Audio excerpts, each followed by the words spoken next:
the DK Custom Products Tank Lift Kit.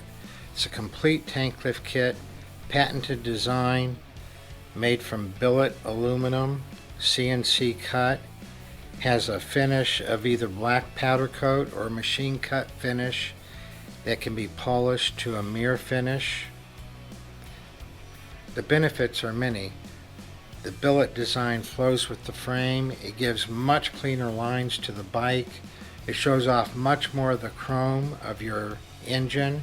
Makes it easier to clean the top of your engine because you can get to it. The tank sitting on top of the engine traps the heat, and getting that tank up lets air flow around the engine. Usually get 10 to 15 degrees cooler engine temperature with the tank lift.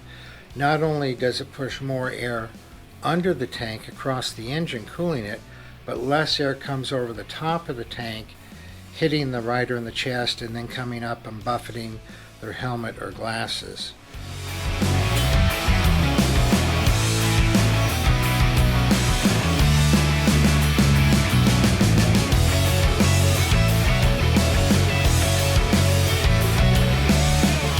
There's a deluxe option, and that allows you to lift the back of the tank a little also. It's not necessary, but some people like the look of the back of the tank lifted up a little in addition to the front.